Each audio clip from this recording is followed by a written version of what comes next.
Hello दोस्तों, आज हम थर्मोडायनेमिक के एक नए टॉपिक के साथ आपके बीच आए हैं। आज हम पढ़ेंगे इंटरनल एनर्जी। इंटरनल एनर्जी क्या होता है? थर्मोडायनेमिक के फर्स्ट लॉ को पढ़ने से पहले इस टॉपिक को पढ़ना बहुत ज़रूरी है। इससे भी ज़्यादा इंपॉर्टेंट है कि चेंज इन इंटरनल एनर्जी क्या होता है, तभी हम फर्स्ट लॉ को थर्मोडायनेमिक के फर्स्ट लॉ को समझ सकते हैं। तो विदाउट वेस्टिंग टाइम आते हैं हम अपने टॉपिक पर, देखते हैं कि इंटरनल एनर्जी होता है क्या। Internal energy is a state function. Internal energy एक स्टेट फंक्शन होता है। स्टेट फंक्शन का मतलब होता है जो कि सिस्टम के फाइनल एंड इनिशियल पॉइंट पर डिपेंड करता है, ना कि सिस्टम किस रास्ते से चल रहा है। मतलब आप किसी काम की शुरुआत कहाँ से किए और कहाँ पहुँचे, इस पर डिपेंड करता है, ना कि इस पर डिपेंड करता है कि आप किस रास्ते से गए। जैसे आप मान लीजिए स्कूल से कॉलेज आए, आपका ये घर है और आपका ये स्कूल है, तो आप यहाँ से आए या यहाँ से आए या ऐसे आए, चाहे जिस तरह से आए, ये मैटर नहीं करता है। वो सिर्फ ये मैटर करता है कि आप यहाँ से निकले और यहाँ पहुँचे, और ये पथ पर डिपेंड नहीं करता है। ऐसे ही फंक्शन को स्टेट फंक्शन कहते हैं। It means it is depend only state of system, जो कि सिस्टम के अवस्था पर डिपेंड करता है। मतलब वो फाइनल पॉइंट से इनिशियल पॉइंट पर आया, सिर्फ इस पर डिपेंड करता है। नॉट डिपेंड ऑन पथ, ना कि उसके रास्ते पर डिपेंड करता है कि वह किस तरह से आया। और अगर सटीक डिफिनीशन इसका देखना है तो for any system the sum of total internal kinetic energy and total internal potential energy is called internal energy.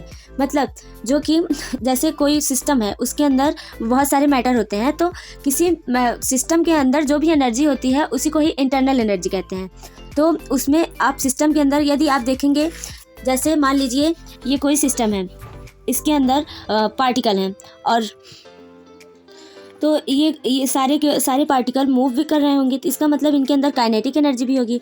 और अगर ये इनकी धरती से कुछ हाइट भी होगी, मान लीजिए h हाइट है, इसका मतलब इनके अंदर पोटेंशियल एनर्जी भी होगी।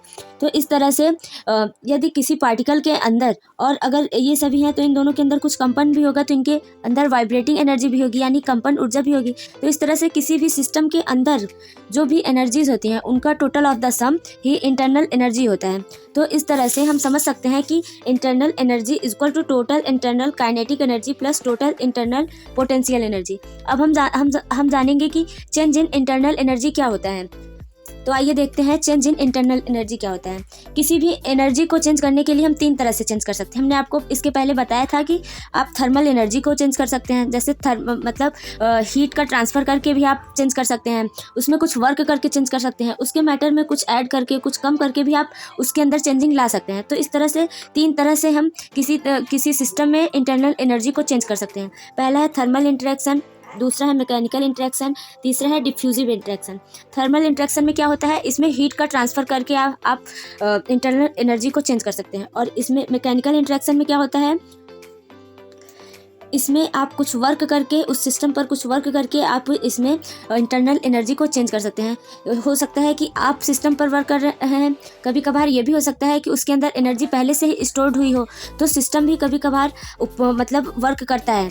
और तीसरा है डिफ्यूजिव इंटरेक्शन। इसमें क्या होता है, जैसे सिस्टम के अंदर जो भी पार्टिकल्स हैं उनमें कुछ ना कुछ वाइब्रेशन होता है, और सिस्टम के अंदर जैसे आप कुछ पार्टिकल और ऐड कर सकते हैं, कुछ उसमें से निकाल सकते हैं। तो इस तरह से उसमें जो चेंजिंग आती है, जैसे कभी कभार नंबर ऑफ मैटर उसमें बढ़ जाते हैं, कभी कभार कम हो जाते हैं, तो यही डिफ्यूजिव इंटरेक्शन है। आइए इसको हम डिटेल में जानते हैं आखिर ये है क्या। तो पहला है thermal interaction. If two system are in contact by diathermic wall, they both the system are set to be in thermal interaction. Diathermic wall क्या होता है, जब किसी 2 सिस्टम में आप डायथर्मिक वाल लगाते हैं तो वहाँ पर हीट का ट्रांसफ़र आसानी से होता है। तो डायथर्मिक वाल अगर 2 सिस्टम में लगा है तो इसका मतलब वहाँ पर हीट का ट्रांसफ़र हो रहा है, तो इस तरह से इंटरनल एनर्जी भी चेंज हो सकती है। अब आप यहाँ देखेंगे हमने 2 सिस्टम लिया है, एक सिस्टम ए है, एक सिस्टम बी है। इसके बीच में ये डायथर्मिक वाल लगा हुआ है, और इसको हमने आइसोलेटेड वाल से इसके चारों तरफ आइसोलेटेड इसे कर दिया। आइसोलेटेड का मतलब चारों तरफ से और भी कोई चीज़ इसके अंदर नहीं आ सकती है। लेकिन यहाँ डायथर्मिक वाल लगने की वजह से इन दोनों के बीच हीट का ट्रांसफ़र हो रहा है, जिसकी वजह से इन दोनों के बीच इंटरनल एनर्जी में चेंजिंग आ रही है। हम मान लेंगे कि इसका टेम्परेचर ए है और इसका टेम्परेचर बी है, लेकिन यह हम सपोज करते हैं कि इसका जो टेम्परेचर है इससे ज़्यादा है, यानी कि TA is greater than TB। तो जितना टेम्परेचर आपने मॉलिक्यूलर काइनेटिक एनर्जी में पढ़ा होगा कि जितना टेम्परेचर ज़्यादा होता है उतना ही काइनेटिक एनर्जी भी ज़्यादा होती है, और जितना कम होता है उतनी ही काइनेटिक एनर्जी भी कम होती है।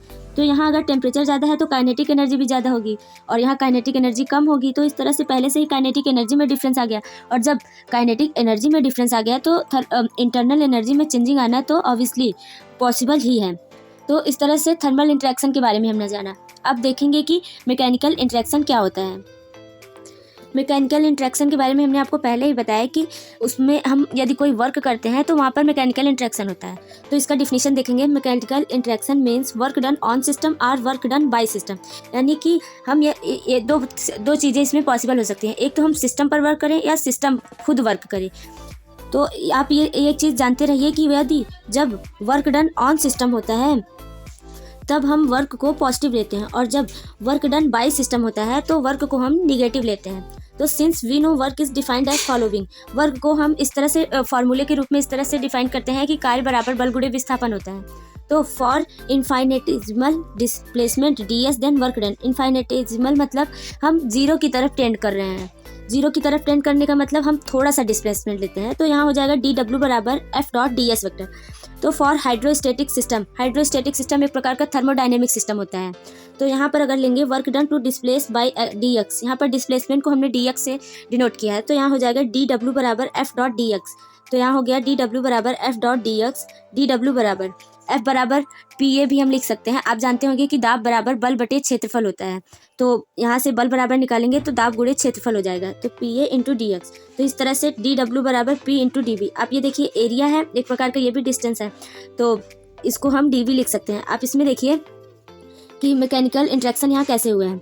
जैसे हम मान लीजिए एक सिस्टम लिए हैं, यहाँ पर एक स्टिक है, इस पर हम जब प्रेशर लगाएंगे सिस्टम के द्वारा, जब कोई प्रेशर लगेगा तो मान लीजिए यहाँ पर आ गया, तो इसमें वॉल्यूम में तो कुछ चेंजिंग हुआ ही, इसका डिस्प्लेसमेंट इतना dx हुआ, यहाँ प्रेशर लगा है, तो यहाँ पर इस तरह से वर्क डन कितना आया p इंटू dv। आप इन फार्मूलों को याद रखिए, क्योंकि आगे चल के जब आप फर्स्ट लॉ ऑफ थर्मोडायनेमिक्स देखेंगे तो उसमें आपको काम देगा। तीसरा है diffusive interaction. If two are exchanging matter then they said to be diffusively interacting. मतलब यदि दो सिस्टम के मैटर में हम कुछ चेंजिंग करते हैं, नंबर ऑफ मैटर्स में कुछ चेंजिंग करते हैं, तो वहाँ पर डिफ्यूजिव इंटरेक्शन होता है, जिसकी वजह से उसमें चेंज ऑफ इंटरनल एनर्जी होती है। तो हमने देखिए ये दो सिस्टम लिया है ए और बी, जिसमें वर्क डन कितना है 2 जूल 1 जूल, और यहाँ पर हमने कुछ नंबर ऑफ मैटर्स चेंज किए हैं, जिसकी वजह से इसके इंटरनल एनर्जी में भी चेंजिंग आ रही है। इसमें चेंजिंग के माध्यम से एक फार्मूला निकल के आता है जो कि है du बराबर म्यू इंटू dn। du यहाँ क्या है, ये जो है चेंज इन इंटरनल एनर्जी है, और dn है change in number of matter, और म्यू है केमिकल पोटेंशियल। तो इस तरह से हमने देखा कि इंटरनल एनर्जी क्या होता है, चेंज इन इंटरनल एनर्जी क्या होता है। तो आपको ये लेक्चर कैसा लगा हमें कमेंट बॉक्स में जरूर बताइएगा। आगे के लेक्चर में हम देखेंगे कि फर्स्ट लॉ ऑफ थर्मोडायनेमिक्स क्या होता है। Thanks for watching this video.